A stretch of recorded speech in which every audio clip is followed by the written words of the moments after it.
अस्सलाम वालेकुम dear students, कैसे हैं आप सब। उम्मीद करता हूं कि आप सब खैरियत से होंगे, खुशबाश होंगे, फिटफाट होंगे। तो आज के दिन हम एक इम्पोर्टेंट कंसेप्ट के बारे में डिस्कशन करेंगे जो कि है eigen values and eigen vectors. ठीक है, एक मैट्रिक्स ए होगा। ठीक है, एक मैट्रिक्स ए होगा और इसके एक स्केलर वैल्यू को यानी कि एक लैम्डा वैल्यू होगा और इसको हम क्या कहेंगे, आइगन वैल्यू कहेंगे। ठीक है, आइगन वैल्यू कहेंगे। और इसके एक वेक्टर को यानी कि इसका ही एक वेक्टर आएगा जिसको हम आइगन वेक्टर कहेंगे। आइगन वेक्टर यानी कि कहने का मतलब है कि ये लैम्डा जो है ये आइगन वैल्यू ऑफ ए हुआ करेगा और वी जो है ये आइगन वेक्टर ऑफ ए हुआ करेगा। ठीक है, अब चलिए जी हम स्टार्टिंग से स्टार्ट करते हैं। ठीक है, ए मैट्रिक्स जो है यहाँ पे जो ए मैट्रिक्स लेंगे वो एक स्क्वायर मैट्रिक्स होना चाहिए। वो एक स्क्वायर मैट्रिक्स, स्क्वायर मैट्रिक्स का मतलब है कि उसका ऑर्डर जो है वो n क्रॉस n होना चाहिए। ठीक है, अब ये स्क्वायर मैट्रिक्स यहाँ पे क्यों लेंगे, क्या स्क्वायर के अलावा रेक्टेंगुलर ले सकते हैं और अगर नहीं तो क्यों नहीं। ठीक है, तो रेक्टेंगुलर मैट्रिक्स क्यों नहीं लेंगे, तो ये भी नेक्स्ट जब आगे बढ़ेंगे ना उस वक्त ये चीज़ क्लियर हो जाएगी। और इसकी जो एंट्रीज होंगी वो रियल नंबर की होंगी। ठीक है, रियल नंबर में से इसकी एंट्रीज होगी। अब ए के बारे में डिस्कशन होगी, अब लैम्डा के बारे में डिस्कशन कर लेते हैं। लैम्डा जो है ये एक स्केलर हो गया जो कि रियल नंबर से बिलोंग करेगा। ठीक है, और इसको क्या कहा जाएगा, आइगन वैल्यू ऑफ, इसको कहा जाएगा eigen value of A matrix की आइगन वैल्यू कहा जाएगा। ठीक है, अब कब कहा जाएगा लैम्डा को आइगन वैल्यू ऑफ ए, कब कहा जाएगा, इफ़ अगर वहाँ पे एग्जिस्ट करता हो एक नॉन ज़ीरो मैट्रिक्स। ठीक है, ये वी क्या है, एक मैट्रिक्स कह लें या वेक्टर कह लें। ठीक है, वी हमारे पास एक नॉन ज़ीरो वेक्टर होगा इस तरह का, सच डैट यानी कि जो बिलोंग करेगा आर एन में से। आर एन का मतलब क्या है ये भी समझाता हूँ। सच डैट वो इस कंडीशन को फुलफिल करे यानी कि A V is equal to lambda V. ठीक है, यानी कि यहाँ पे जो चीज़ें यूज़ हो रही हैं, ए क्या है, एक स्क्वायर मैट्रिक्स है ऑर्डर एन बाई एन का ओवर आर, यानी कि इसकी एंट्रीज रियल नंबर होंगे। वी क्या है, वी एक नॉन ज़ीरो कॉलम वेक्टर होगा और वी जो है वो यहाँ से बिलोंग करेगा। और लैम्डा क्या है, आइगन वैल्यू ऑफ ए होगा। लैम्डा क्या है, आइगन वैल्यू ऑफ ए होगा और ये आइगन वैल्यू कोई भी रियल नंबर हो सकता है। ठीक है, और यहाँ पे जो v है, v को क्या कहा जाएगा, v को कहा जाएगा आइगन वेक्टर ऑफ ए। ठीक है, आइगन वेक्टर ऑफ ए। अब सबसे पहले देखें कि यहाँ पे स्क्वायर मैट्रिक्स क्यों आया।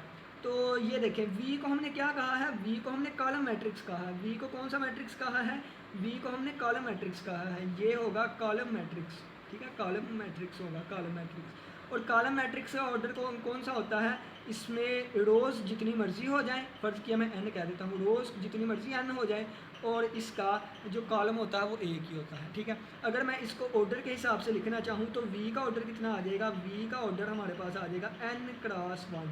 ठीक है, n क्रॉस 1। लैम्डा एक कांस्टेंट है, इस v का ऑर्डर कितना है, v का ऑर्डर n क्रॉस 1 है। ठीक है, n क्रॉस 1 है। अब यहाँ पे कौन सी चीज़ आएगी, यानी कि a का ऑर्डर कितना होगा, ये ज़्यादा इंपॉर्टेंट है। a का ऑर्डर कितना आएगा, तो a का ऑर्डर निकालने के लिए देखें, ए वी वेक्टर के साथ, ए वी के साथ उसी वक्त मल्टीप्लाई हो सकता है अगर ये वाली चीज़ सेम हो। ठीक है, ए वी के साथ उसी वक्त मल्टीप्लाई हो सकता है अगर ये वाली चीज़ सेम हो, तो यहाँ भी n आएगा। अब जब चीज़ मल्टीप्लाई कर देते हैं तो जो आंसर आता है वो ये वाला होता है। तो अगर यहाँ पे देखें तो n क्रॉस 1 आ रहा है, 1 तो मौजूद है, यहाँ पे क्या चाहिए, तो यहाँ पे n होगा। तो a क्या होगा, n क्रॉस n का मैट्रिक्स होगा। यहाँ पे मैं m क्रॉस n नहीं ले सकता क्योंकि अगर मैंने m क्रॉस n ले लिया तो फिर यहाँ पे फिर m क्रॉस 1 बनेगा, लेकिन यहाँ तो मुझे v चाहिए और v का ऑर्डर n क्रॉस 1 था। ठीक है, यानी कि सिंपल सी बात कौन सी है, हमें पता है कि अगर दो मैट्रिक्स मल्टीप्लाई हो के एक तीसरा मैट्रिक्स आ रहा है तो इसका मतलब है अगर a का ऑर्डर m क्रॉस n है, b का ऑर्डर n क्रॉस p है, तो c का ऑर्डर m क्रॉस p होना चाहिए।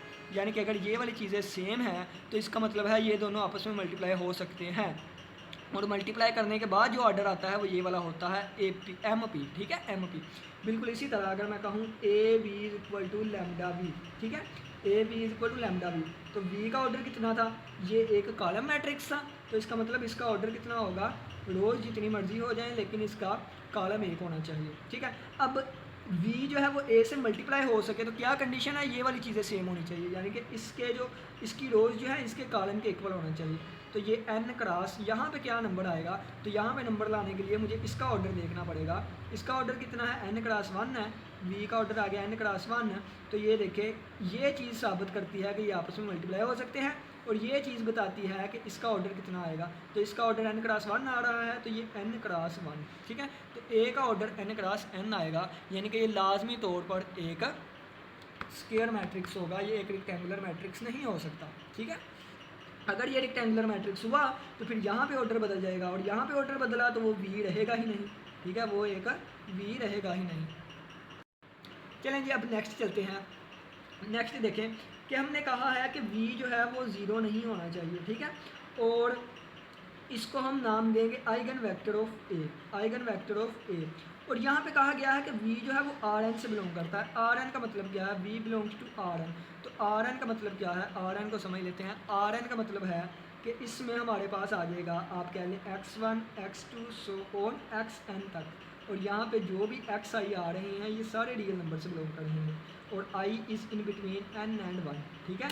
यानी कि इसमें क्या होगा, nth टपल होगा। और आपको पता है कि इसको हम मैट्रिक्स की फॉर्म में लिख सकते हैं, वेक्टर की फॉर्म में लिख सकते हैं, इस तरह x1 x2 so on xn। यानी कि जब हम R2 में से कोई चीज़ लेंगे तो वो इस तरह का आ जाएगा xy, जब R3 में से लेंगे तो इस तरह का आ जाएगा वेक्टर, ठीक है, कॉलम वेक्टर।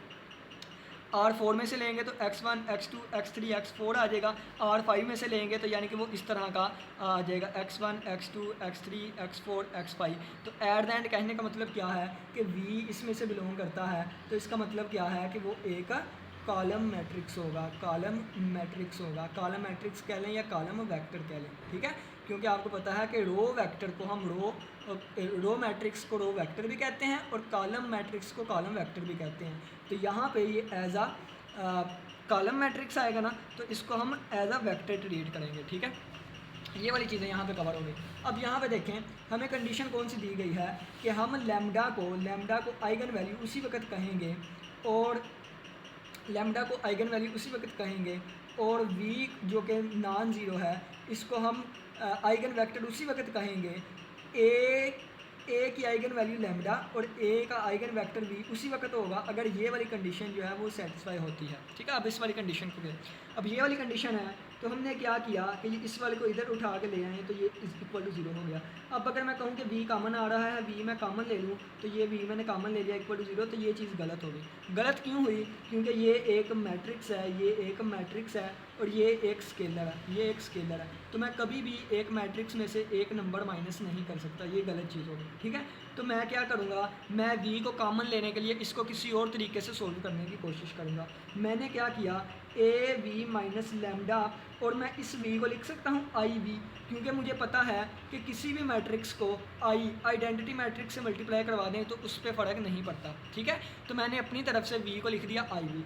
अब यहाँ से मैं कॉमन ले सकता हूँ v, तो बाकी बचेगा a माइनस लैम्डा आई, और ये साथ v मल्टीप्लाई हो रहा है इक्वल टू ज़ीरो। अब ये एक बहुत ही इंपॉर्टेंट चीज़ आ गई है, ठीक है, ये एक बहुत ही इंपॉर्टेंट चीज़ आ गई है। यहाँ पे देखें, हम बात करने लगे हैं, अगर आप देखें ax is equal to B, ठीक है।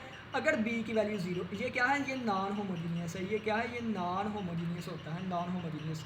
अगर हम ax is equal to zero कर दें तो ये होमोजीनियस बन जाता है, ये होमोजीनियस बन जाता है। ये कौन सा सिस्टम बन गया, होमोजीनियस। होमोजीनियस के दो आगे से यानी कि दो चीज़ें इसकी निकलती हैं। एक तो इसका ना सोल्यूशन लाजमी एग्जिस्ट करता है, यानी कि ये कंसिस्टेंट होता है, इसका सोल्यूशन लाजमी आएगा। सोल्यूशन डिपेंड करता है या तो इसका यूनिक आएगा, यूनिक सोल्यूशन आएगा एक, जिसे हम ट्रिवियल सोल्यूशन का नाम देते हैं, और या इसके इन्फिनिट सोल्यूशन आते हैं, या इसके इन्फिनिट सोल्यूशंस आया करते हैं, ठीक है, या इसके इन्फिनिट सोल्यूशन।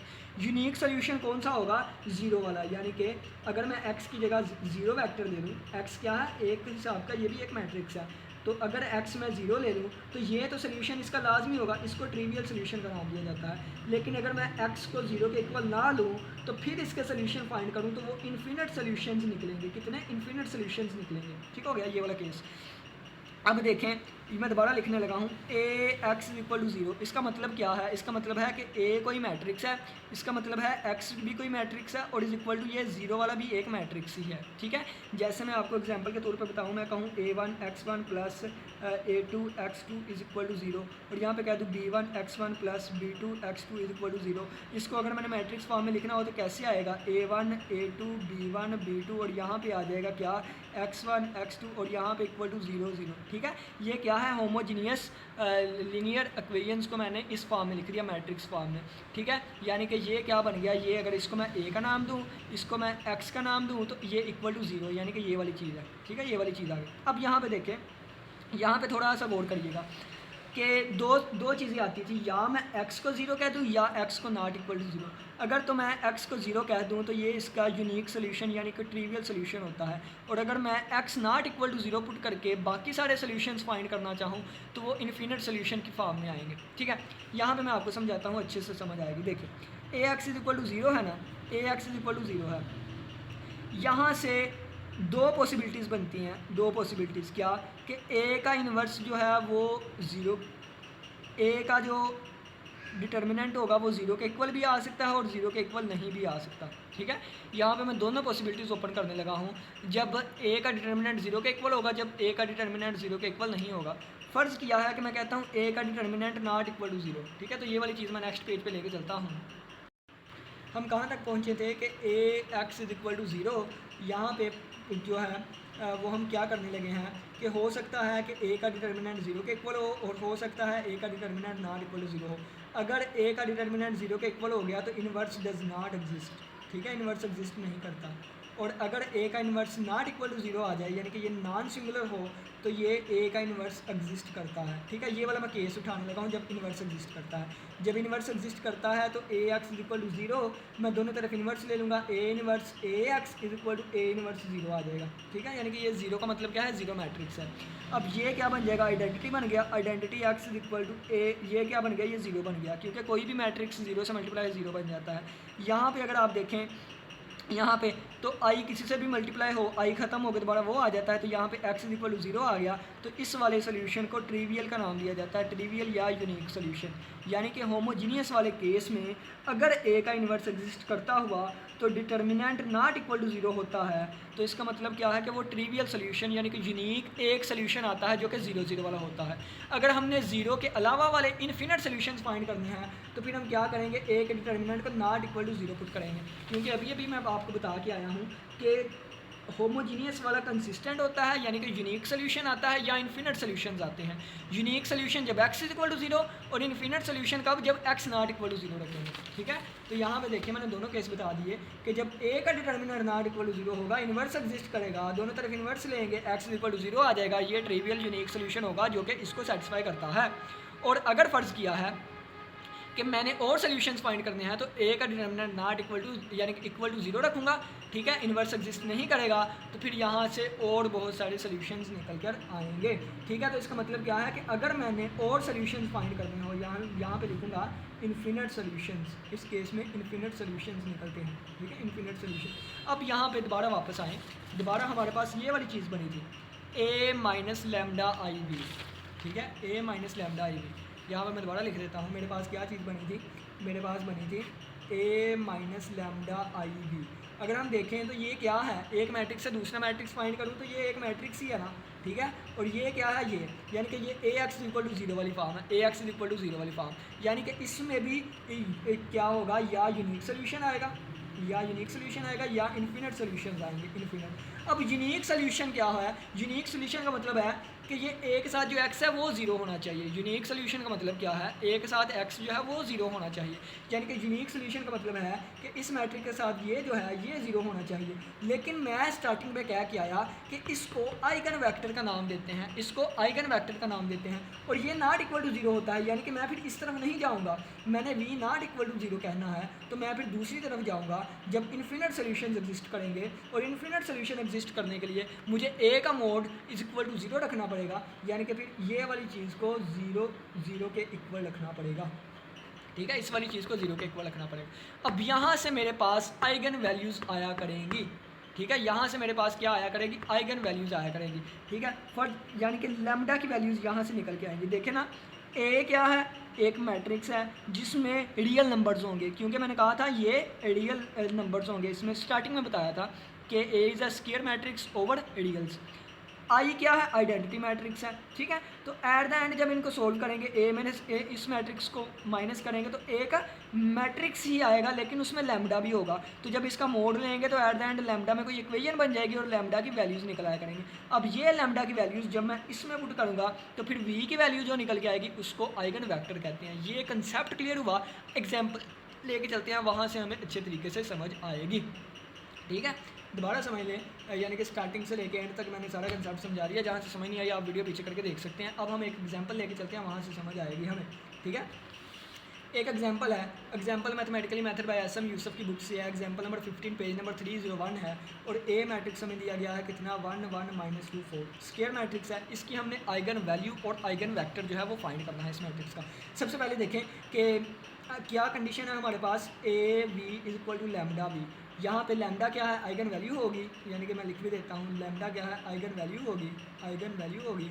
और वी क्या है, जो कि नॉट इक्वल टू 0 हम लेंगे, ये आइगन वेक्टर होगा। ये क्या होगा, आइगन वेक्टर होगा, ठीक हो गया, आइगन वेक्टर होगा। अब यहाँ पे देखें कि यानी कि इसको ही सारा सोल्व कर कर आगे जो हमारे पास चीज़ आई थी, यानी कि ए वी इधर आके minus lambda V equal to 0, A V is equal to ये, अब वी को मैं लिख सकता हूँ I V is equal to 0, V मैंने कॉमन ले लिया तो ये वाली चीज़ बन गई, ठीक है, इज इक्वल टू 0। अब यहाँ से वी नॉट इक्वल टू 0 है, ठीक है। तो इस पर दो केसेस बनते हैं। एक इन्फिनिट सोल्यूशन के लिए हम क्या करेंगे, ये वाली चीज़, इसका मोड 0 के इक्वल लगेंगे। अब यहाँ से मैं सोल्व करने लगा हूँ, ठीक है। यहाँ से A minus lambda I is equal to 0, A minus lambda I का mod is equal to 0। A matrix हमें दिया गया है, कौन सा है, 1 1 -2 4 माइनस लैम्डा आई की वैल्यू 1 0 0 1, ठीक है।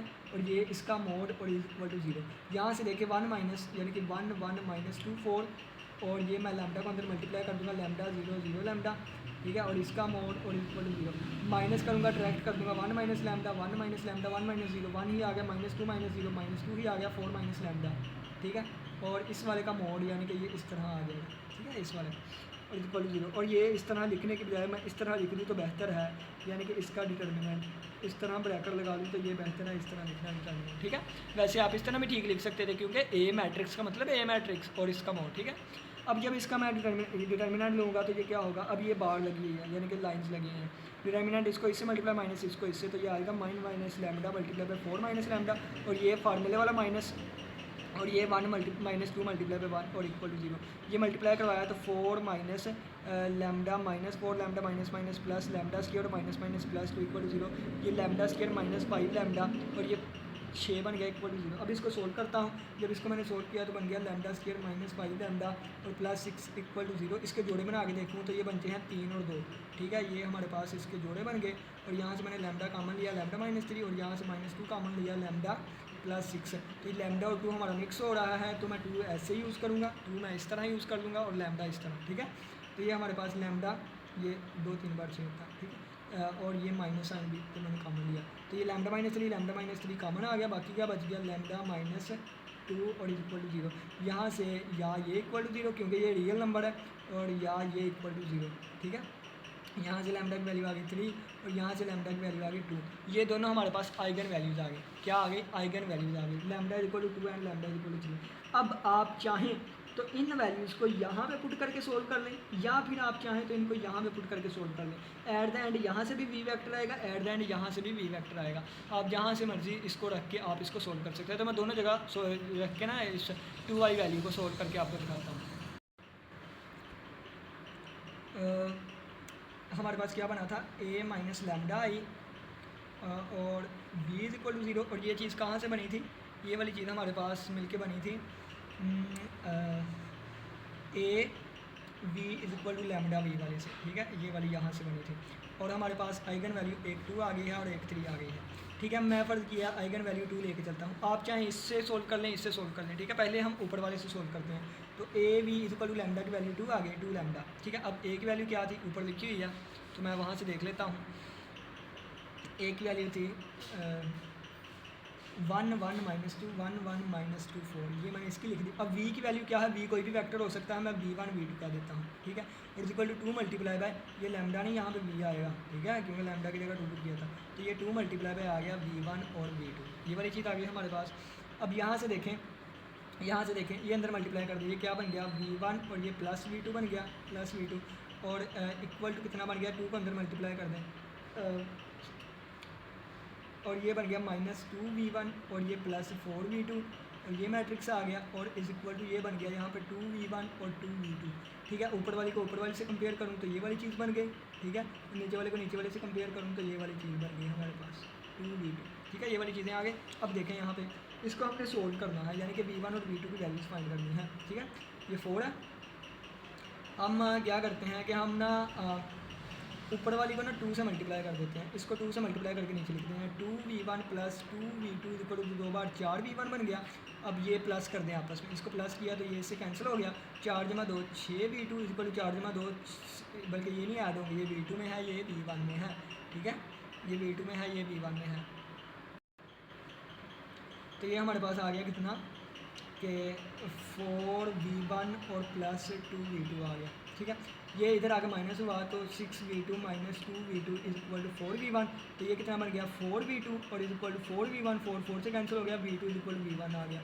यानी कि हमारे पास जो v वेक्टर हम लेके चल रहे थे v1 v2 वाला, यानी कि v वेक्टर जो हम लेके चल रहे थे v1 v2 वाला, इसमें v1 v2 के इक्वल आ गया। आपकी अपनी मर्ज़ी है कि v2 is equal to v1 लिख ले या v2 is equal to v2 लिख ले, यानी कि v2 की जगह v1 पुट कर दें या v1 की जगह v2 पुट कर दें, आपकी अपनी मर्ज़ी है, ठीक है। फ़र्ज़ किया है कि मैं पुट कर देता हूँ v1 की जगह पर v2, तो यहाँ भी v2 आ गया, यहाँ भी v2 आ गया, ठीक है। यहाँ से अगर v2 आप कॉमन ले लें तो ये 1 1 v2 आ जाएगा, ठीक है, 1 1 v2 आ जाएगा। और ये वाली जो चीज़ हमारे पास आई है इसको हम नाम देते हैं, यानी कि 1 1 जो आ गया है ये हमारे पास आइगन वेक्टर आ गया है, आइगन वेक्टर आ गया है, ठीक है। आप इस तरह भी कह सकते थे, यानी कि v1 v2 था, आप इस तरह करें कि v2 की जगह v1 पुट कर दें, ठीक है। ये v1 वैसे का वैसे ही v2 की जगह v1 पुट कर दिया, तो यहाँ से 1 1 और ये v1 का बना गया, तो ये वाली जो चीज़ आती है इसको हम आइगन वेक्टर का नाम दे देते हैं। तो ये क्या आ गया, आइगन वेक्टर आ गया, ठीक है। और विद किसके, with lambda is equal to, यानी कि इसके साथ लैम्डा कोरिस्पोंडेंस जो है वो लैम्डा इज इक्वल टू 2 है, ठीक हो गया ये। अब दूसरा तरीका मैं आपको करवा देता हूँ, यानी कि इसी तरह 3 के साथ आप लेके चलेंगे। मैंने 2 तरीके बताए थे, एक ये यहाँ से, एक यहाँ से। अब ये वाला तरीका मैं आपको करवा देता हूँ, ठीक है।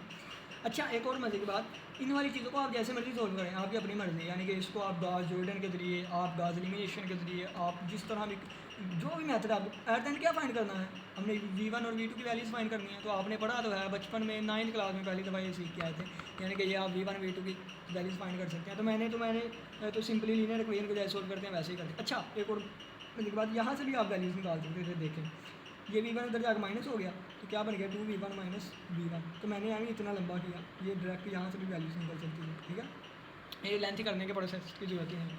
अच्छा, अब देखें, ये दूसरा मेथड मैंने आपको बताया था यहाँ से, ठीक है। a माइनस लैम्डा आई और b is equal to 0, a की वैल्यू पुट कर दें, ये है 1 1 माइनस 2 4 और माइनस लैम्डा आई की वैल्यू 1 0 0 1, यानी कि और ये v वेक्टर जो है ये v1 v2 होगा और इक्वल टू 0 0 0 वेक्टर होगा, वो मैं आगे जाकर पुट कर दूँ। ये बनेगा 1 माइनस लैम्डा ये 1 माइनस 0 1 नहीं आ गया, ये -2 हो गया, -2 माइनस 0 यही आ गया, और ये 4 माइनस लैम्डा ये वाली चीज़ आ गई।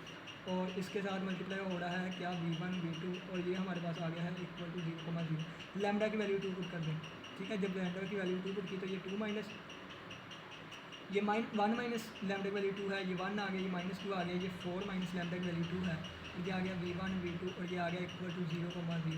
यहाँ से देखें तो ये 1 माइनस 2 माइनस 1, ये 1 हो गया, ये -2 ये 2, ये और आ गया v1 v2, ठीक है, इक्वल टू 0,0। यानी कि दोबारा एट द एंड वही चीज़ बनी है। आप इसको जैसे मर्जी सोल्व कर सकते हैं, ठीक है। तो मैंने यहाँ इक्वेशंस बना के सोल्व कर लें, ऐसे सोल्व हो जाएगा।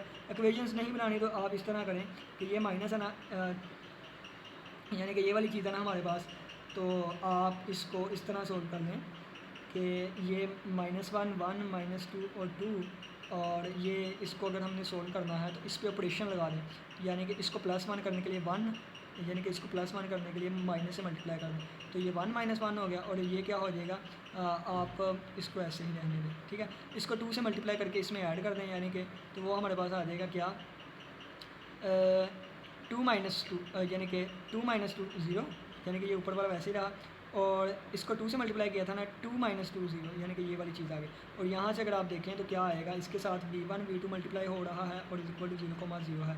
तो ये बन गया क्या, यानी कि इसको मल्टीप्लाई करें ना इससे, तो क्या बन जाएगा v1 minus v2 equal to 0। एक ही इक्वेशन बन गया, v1 इक्वल टू v2 बन रहा है। तो हमारे पास v वेक्टर जो था वो v1 v2 था।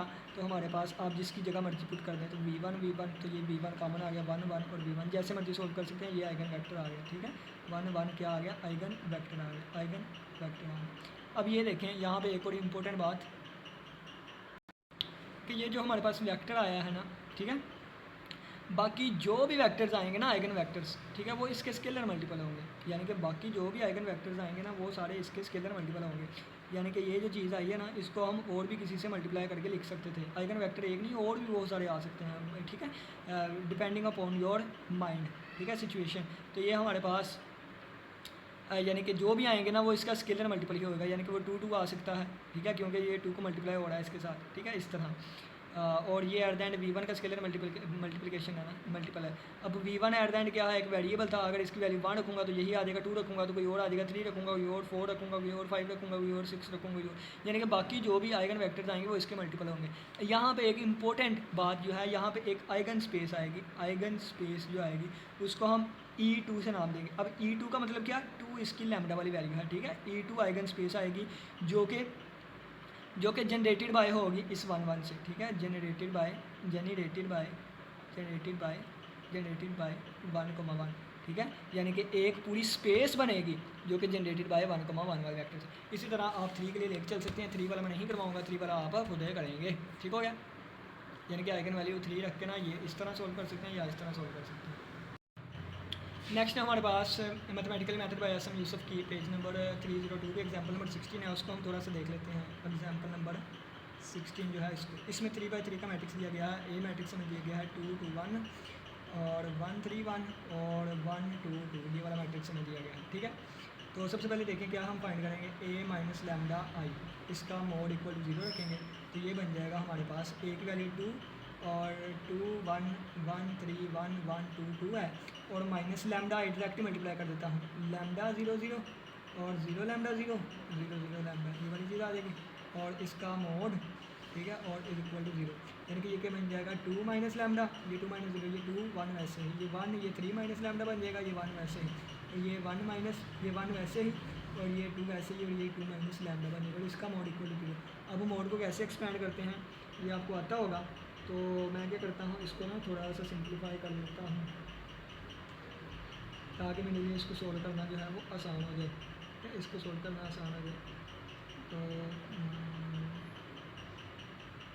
यानी कि इसका मैं डिटर्मिनेंट का मेथड यूज़ करने लगा हूँ, 2 माइनस लैम्डा, यानी कि 2 minus lambda 1 1 2 3 minus lambda 2 1 1 2 minus lambda, ये आ जाएगा 2 माइनस लैम्डा 1 1, और ये आ गया 2 3 माइनस लैम्डा और 2 आ गया, ठीक है। इनको आपस में मल्टीप्लाई करेंगे तो ये आ जाएगा, यानी कि आ जाएगा 2 माइनस लैम्डा 3 माइनस लैम्डा और 2 माइनस लैम्डा, इनको आपस में मल्टीप्लाई करेंगे तो आ जाएगा +2, इनको आपस में मल्टीप्लाई करेंगे आ जाएगा प्लस माइनस, इनको आपस में मल्टीप्लाई करेंगे तो आ जाएगा 3 माइनस लैम्डा और माइनस, इनको आपस में मल्टीप्लाई करेंगे तो आ जाएगा 2 मल्टीप्लाई बाई 2 माइनस लैम्डा और माइनस, इनको आपस में मल्टीप्लाई करेंगे तो 2 मल्टीप्लाई बाई 2 माइनस लैम्डा और इक्वल टू 0, ठीक है। ये एक तरीका होता है जिसे सरस मेथड कहते हैं डिटर्मिनेंट को फाइंड करने का 3 by 3 से, ठीक है।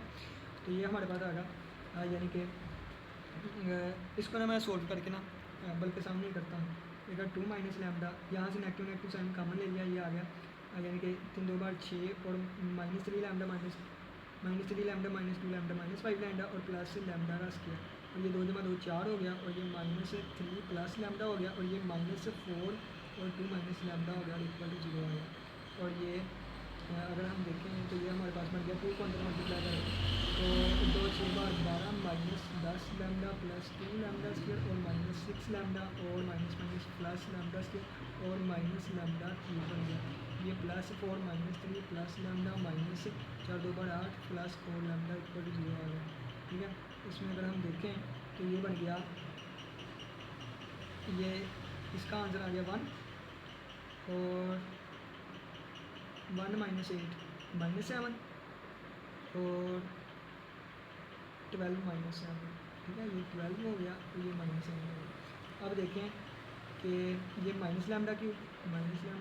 और इसमें देखिए -10 -6 -16 और +5 -16 और +5 -11 λ, ठीक है। और ये 2 5 2 7 और 5 2 7 +7 λ² इक्वल टू 0 था। ये -λ³ माइनस +7 λ², ये -11 λ, और ये कितना हो गया 12 में से 7 ये बाकी बचा 5 + 5 इक्वल टू 0, ठीक है। अब ये माइनस कॉमन ले लें, यानी कि वो माइनस से दोनों तरफ करवा दिया तो इस तरह बढ़ जाएगा। अब यहाँ पे hit and trial method use करेंगे, यानी कि यहाँ पे x इक्वल टू 0 पुट करके देखें, लैम्डा इक्वल टू 0 तो ये सेटिस्फाई नहीं करेगा, ये सारे 0 हो गए, -5 कभी 0 के इक्वल नहीं होता। लैम्डा इक्वल टू 1 पुट करके देखें तो 1 -7 multiply by 1 + 11 multiply by 1 -5 equal to 0, तो ये बन गया 1 -7 + 11 -5 इक्वल टू 0, तो ये बन गया 11 और 1 12 और ये -12, यानी कि 0 इक्वल टू 0 आ रहा है, यानी कि ये इसका सोल्यूशन है by hit and trial method. ये हमने कौन सा 9th क्लास का मेथड यूज़ किया, by hit and trial method, ठीक है। तो यहाँ से हमें पता चल गया इसका सोल्यूशन एक लैम्डा इक्वल 1 है। बाकी हम इसकी सिंथेटिक डिवीजन कर देते हैं, ये 1 -7 11 -5 ये 1 है, 1 वैसे का वैसे ही आ गया, एक बार 1 माइनस आ गया -6 और ये बन गया 5 और 5 एक बार 5, ये बन गया 0, यानी कि यहाँ पे बन गया λ² -6 λ + 5 इक्वल टू 0, ये बन गया λ², और ये इसके जोड़े बनाने हों तो +3 λ 6 बनाना है हमने, ये दरमियान में 6 आ रहा है, तो 6 और मल्टीप्लाई करें 5 आए तो ये -5 λ और -λ + 5 इक्वल टू 0 आ रहा है, लैम्डा कॉमन आया λ -5 और -1 कॉमन आ गया तो -5, यानी कि ये चीज़ मैं सोल्व कर जा रहा हूँ, बोलना नहीं जा रहा, क्योंकि मैं जा रहा हूँ कि जल्दी जल्दी हम जो है वो चीज़ें कवर करें, ठीक है। ये देखिए लैम्डा इक्वल टू 1 5 और यहाँ पे भी लैम्डा इक्वल टू 1 है, जो 3 वैल्यू आ गई, लैम्डा इक्वल टू 1 1 और 5, ये 3 वैल्यू आ गई। इन 3 वैल्यूज़ ये जो है हम यहाँ पे पुट कर सकते हैं, ठीक है। जब यहाँ पे पुट करेंगे तो क्या बनेगा, मैं ना lambda is equal to 1 put करके देखता हूँ यहाँ पे। जब lambda is equal to 1 put करेंगे, अच्छा 2 वैल्यूज़ एक जैसी आई हैं, ठीक है। Lambda is equal to 1 put करेंगे तो ये बन जाएगा 2 - 1 और ये 2 1 जब lambda is equal to 1 put किया, ठीक है, तो ये 3 - 1 2 और ये 1 और ये कितना बन गया 1 2 और ये 2 2 - 1 1 बन गया, और ठीक है। और ये हमारे पास ये वाली चीज़ आ गई, और यहाँ पे मैट्रिक्स लेके चलेंगे, ठीक है। क्यों, क्योंकि मैंने अब यहाँ पे ये वाली चीज़ ली है और इसके साथ v इक्वल टू 0 और v की वैल्यू क्या आ जाएगी, कोई भी आप x y z ले सकते हैं, v1 v2 v3 ले सकते हैं। इस दफ़ा मैं x y z ले लेता हूँ और इक्वल टू 0 मैट्रिक्स 0 0 0। अब ये देखें तीनों सेम है, तो मैं क्या करूँगा, ये माइनस ये करूँगा, ये सारी 0 हो जाएगी, ये माइनस ये करूँगा, ये सारी 0 हो जाएगी, ये 1 2 1 बचेगा, ये 0 0 0 बच गया, ये भी 0 0 0 बच गए, तो ये x y z बच गया और इज इक्वल टू 0 0 0 बच गया। इसकी एक इक्वेशन बनती है 1x + 2y और +3, यानी कि अगर यहाँ पर कंपेयर करें ना तो क्या बन जाएगा, 3 इक्वेशंस बनेगी, क्या से यानी कि वो क्या बनेगा x + 2y + z equal to 0 और यहाँ पे y इक्वल टू 0, यानी कि y और z कोई भी नहीं आ रहा, ठीक है। ये फ्री वेरिएबल्स हैं, तो मैं लेट कर लेता हूँ, y की वैल्यू को मैं यानी कि z की वैल्यू को मैं a कह देता हूँ लेट, और y की वैल्यू को मैं b कह देता हूँ, और जो इक्वेशन बन रही है वो कौन सी है, x + 2y + z equal to 0, ठीक है। तो x + 2y और +z इक्वल टू 0, ठीक है। यहाँ पे x इक्वल टू -2y और -z आ जाएगा, x इक्वल टू ये क्या बन जाएगा -2a यानी कि 2b, इसकी जगह पे मैंने b पुट कर दिया, इसकी जगह पे a, तो ये वाली चीज़ आ गई। अब यहाँ पे b जो है मेरे पास क्या वेक्टर था, x y z था, x की वैल्यू क्या आ गई -2b -a आ गई, y की वैल्यू कितनी आ गई b थी, y की वैल्यू b थी और x की वैल्यू z की वैल्यू a थी, ये वाली चीज़ आ गई। अब इसको मैं लिख सकता हूँ इस तरह, यानी कि क्या कि इसको मैं लिख सकता हूँ यानी कि सम में अलग-अलग करके लिखने लगा हूँ, ए वाली लैदा करने लगे हैं, बी वाली लैदा करने लगे हैं, तो मैं इसको लिख सकता हूँ, अगर मैंने बी वाली लैदा करनी है तो 2b b यहाँ 0 कर दूँगा और प्लस ए वाली लैदा करनी है तो -a और यहाँ पे 0 और a कर दूँगा, ठीक है। अगर आप देखें इनको प्लस करके दोबारा यही आंसर आएगा, तो इस वाली में से b में कॉमन ले लूँगा तो -2 0 -2 1 यानी कि b कॉमन आ गया, और यहाँ से मैं -1 0 1 बच जाएगा, यहाँ से a कॉमन आ गया, ठीक है। तो ये हमारे पास 2 आ गए, ये वेक्टर ये वाला इसको मैं ट्रांसपोज की फॉर्म में इस तरह लिख सकता हूँ, यानी कि इसका ट्रांसपोज, और इसको लिख सकता हूँ -1 0 और 1 इसका ट्रांसपोज, और ये हमारे पास लीनियरली इंडिपेंडेंट वेक्टर्स हैं, ठीक है। और इसकी भी हमारे पास क्या बनेगी, एक आइगन स्पेस बनेगी, ठीक है, आइगन स्पेस बनेगी corresponding to lambda is equal to 1, ठीक है, क्योंकि लैम्डा इज इक्वल टू 1 इसकी वो थी आइगन वैल्यू थी। और ये किसकी बनेगी हमारे पास, अगर आप देखें तो 3 आ रही हैं, तो R3 की, ठीक है, वो R3 की सब स्पेस होगी, ठीक है। इसको E1 का नाम दे देते हैं, E1 is the sub space of R3 और ये आइगन स्पेस होगी और जो कि जनरेटेड बाय दीज वैक्टर्स होगी, ठीक हो गया। और आइगन वैल्यू यहाँ पे लैम्डा इक्वल 1 है। इसी तरह आप लैम्डा इक्वल टू 5 लेके चलें और इसको सोल्व करें। आइगन वैल्यू 3 आई थी ना, एक 1 दूसरी 1 और एक 5, तो 1 के लिए मैंने कर दिया, आप 5 के लिए अब इसको लेके चल सकते हैं, ठीक है। और यहाँ पे आपने याद रखना है कि एट द एंड जितने भी 0 0 वाली बनती हो ना, फिर वो फ्री वेरिएबल्स आ जाते हैं। देखिए ये एक इससे मल्टीप्लाई होकर 0 बन गई। अब ये बाकी जो है वो इक्वेशंस नहीं बढ़ रही, तो वो हमारे पास जो है वो फ्री वेरिएबल्स आ जाते हैं, जिसको फिर हम अपनी मर्ज़ी से नाम दे सकते हैं। तो बुक के ऊपर एग्जांपल सोल्व है, इसका मैं थोड़ा सा आपको समझा देता हूँ। 5 वाला, ठीक है, एक मिनट में बुक पकड़ लो,